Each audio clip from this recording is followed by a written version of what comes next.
the legendary sci-fi weapon of Western cinema, wielded by an equally as legendary ancient Japanese warrior. It's the exact kind of striking visual metaphor that is necessary to unravel the expansive story of Japan and its legacy with the West.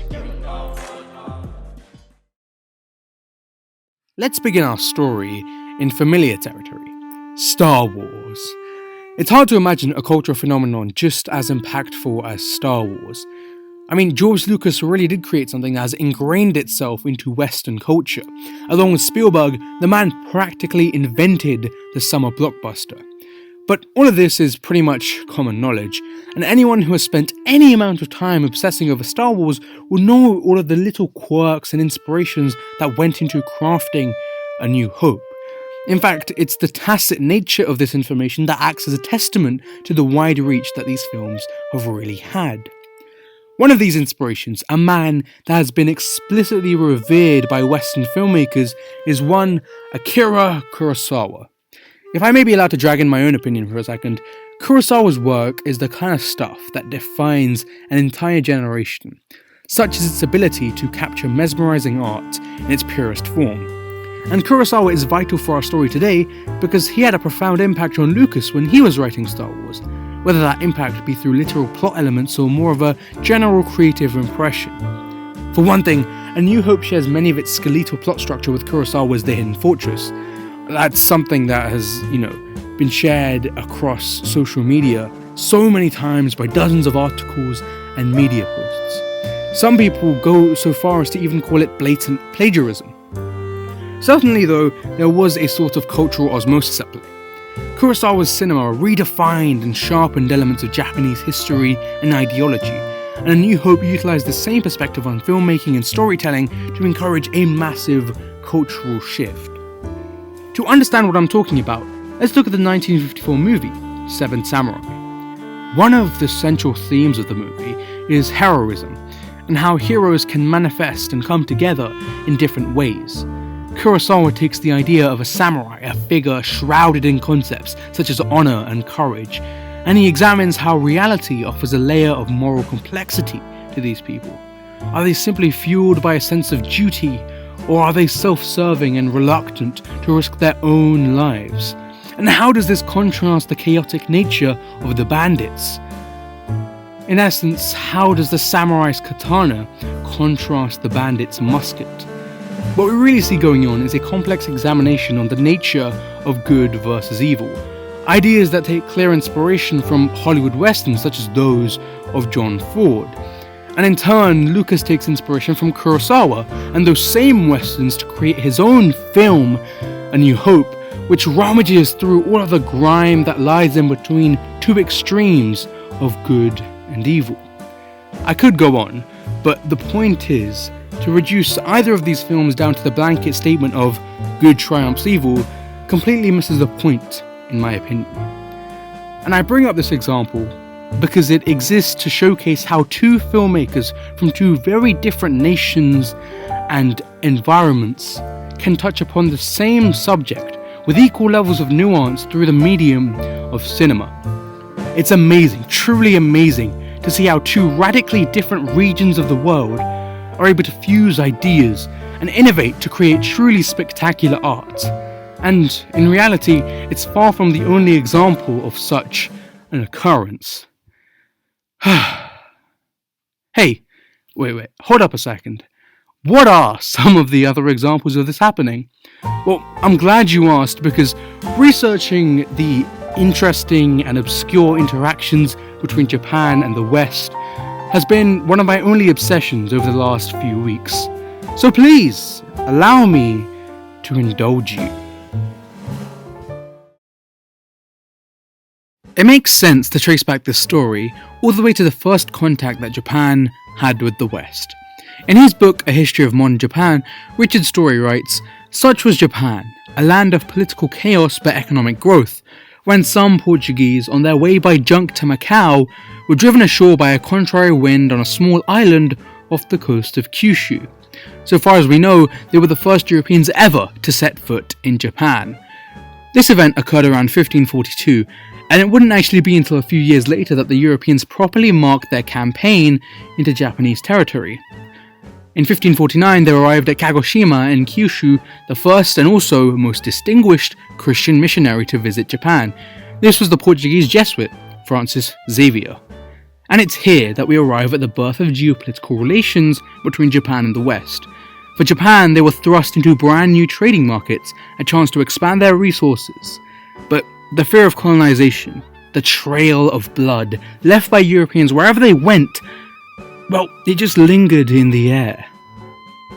One of these shiny new toys that the Europeans brought into Japan was Christianity! Oh yeah, they also brought in muskets and tobacco, but who cares about any of all that stuff? Christianity, am I right, guys? No, I'm just kidding. So, for a while, it was that Christianity started to spread slowly but steadily throughout Japan, and more trade connections were also established with the Europeans. For example, the Dutch East India Company had expeditions to Japan to try and acquire some of its resources, such as, for example, silver, as well as to make relations with the Japanese. Now, this wasn't always successful, but the Dutch East India Company did eventually get an outpost at the island of Hirado. This was then moved to Dejima in 1641, but I'm getting a bit ahead of myself there. The point is, the West firmly had its roots in Japanese soil at the start of the 17th century, and for a short while, it seemed as if things were going to continue to be that way. Let's take a short break to talk about tobacco, everyone's favourite subject. No, but seriously, it's an interesting case study when looking at the side effects of globalization. In 1604, the then ruler of England, King James VI, published a Counterblaste to tobacco, where he basically rambles on about how much he hates tobacco and how it was the Native Americans that ruined England with it. But honestly though, it's kind of hilarious to read. Let me just give you a little snippet. A custom loathsome to the eye, hateful to the nose, harmful to the brain, dangerous to the lungs, and in the black, stinking fume thereof, nearest resembling the horrible Stygian smoke of the pit that is bottomless. I love how he's evoking Greek mythology to try and prove his point. Like, obviously I agree with him, tobacco is awful, but he's just being so dramatic about it, and it's amazing. The reason I bring this up though is because if you remember earlier, I mentioned how tobacco was already brought into Japan by the Europeans. In his book, A History of the World, Andrew Marr develops this idea further. On the other side of the world, another ruler was having exactly the same trouble. Tobacco had also reached Japan, probably through Portuguese Jesuit influence. The Generalissimo, or Shogun, loathed tobacco just as much as James did.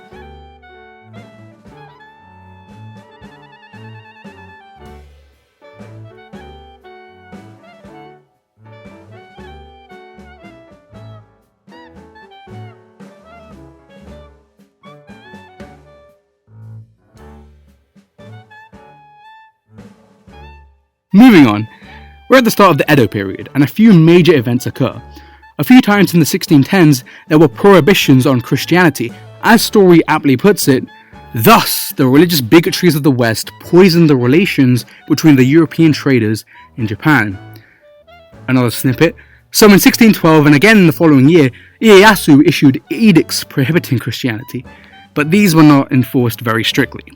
A further edict in 1614 ordered all priests to gather in Nagasaki and then leave Japan for good. It's apparent that all of these religious tensions negatively impacted relations with the West. One of the only big conflicts during the Edo period, the Shimabara Rebellion, came as a direct result of it. It was a devastating blow for any sort of Christian/European influence in Japan. It led to tens of thousands of casualties and arguably strengthened Japan's desire for an isolationist foreign policy. The Sakoku policy would mark another 200 years of Japan closing in on itself. Japan then became a nation that ostracized any Western influence. Interestingly, this sort of seclusion, whilst not as extreme, can still be found in Japan's foreign policy today. Okay, that was quite the wild ride, and it barely scratches the surface of the tons of interesting events that occurred immediately before and during the Edo period. Many of the East-West interactions brought about significant changes in artistic style, such as in ceramics, architecture, paintings, literature, and even more. If you found any of that interesting, I would encourage you to conduct some of your own research, and I'll even leave some sources in the description.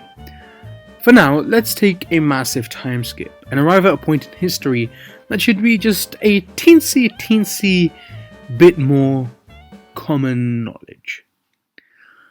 The atomic bombings of Hiroshima and Nagasaki were, in my opinion, deliberately cruel and unjust acts of genocide, obfuscated by a thinly veiled utilitarian facade.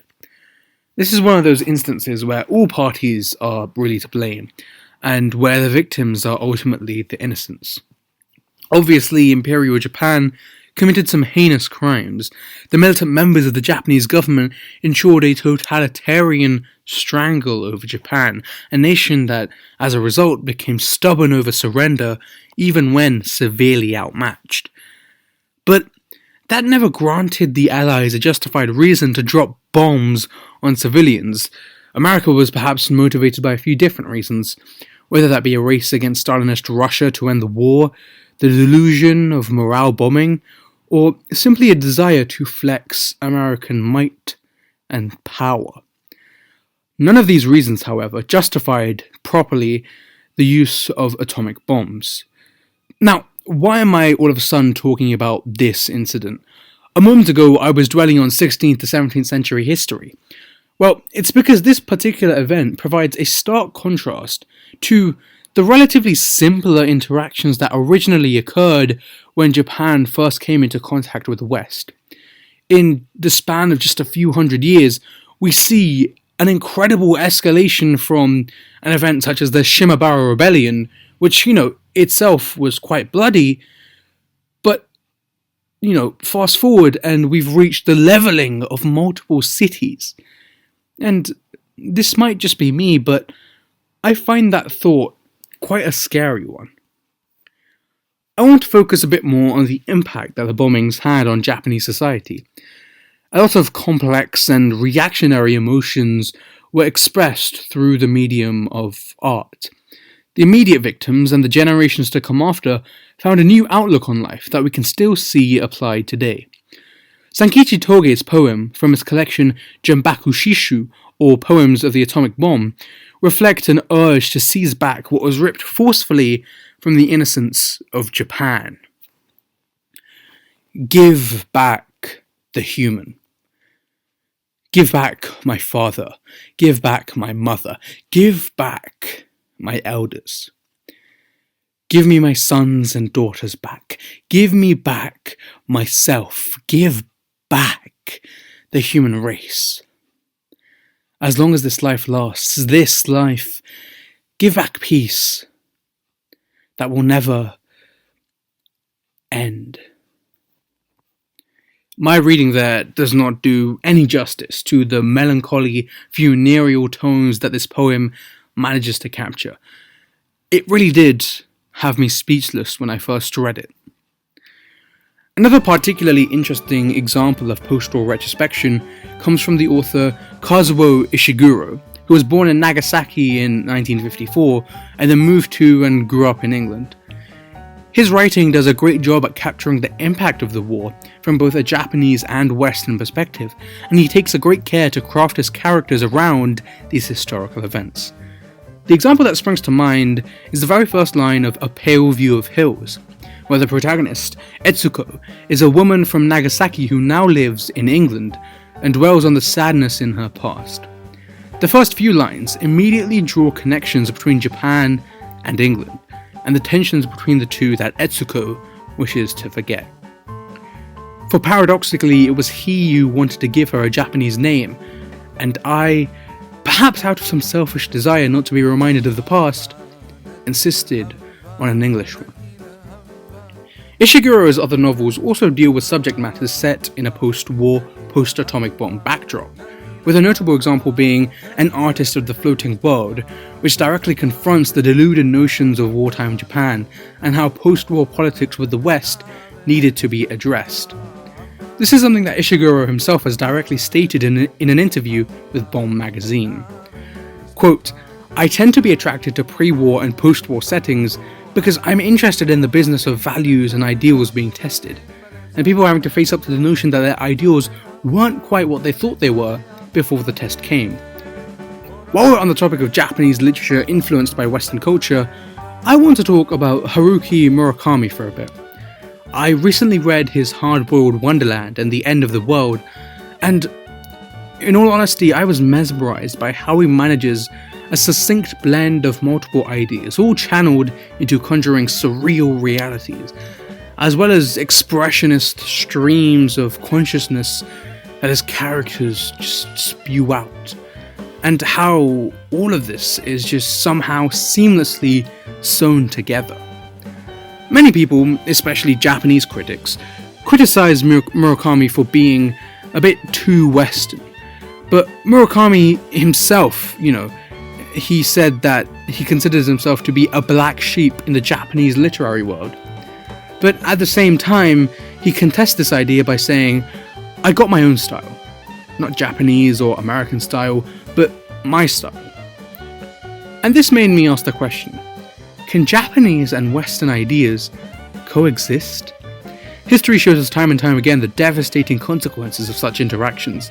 But on the flip side, so much beautiful art is created when these two entities merge and share their resources and ideas. Akira Kurosawa and George Lucas were both blueprints of what can be created when art travels around the world. Kurosawa was influenced by Western cinema, and Lucas in turn was influenced by him and the ideas of other Japanese artists.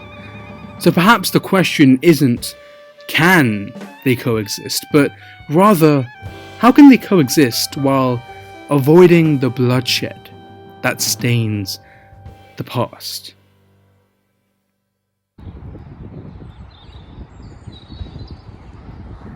In the UK, there has been a recent project that aims to plant over 6,000 sakura trees as a showcase of the friendship between the UK and Japan. There are a few of these trees already growing in my local area, and just a few days ago I took a stroll in the park where they're planted. And looking at them, I was feeling a weird mix of emotions. Were these trees meant to somehow cover up centuries of violence from both the West and the East? Were they somehow supposed to represent how our modern world has grown and developed from these almost barbaric events of the past? Was I somehow supposed to forget all of the Japanese and British and other Western innocents that had died due to their respectively misguided nations? Or was I supposed to be hopeful that the future would be somehow brighter? All I know for sure is that one day these trees will grow and blossom. One day they will blanket the sky in soft shades of pink. And maybe I will be around to see them when they do. Thanks for watching.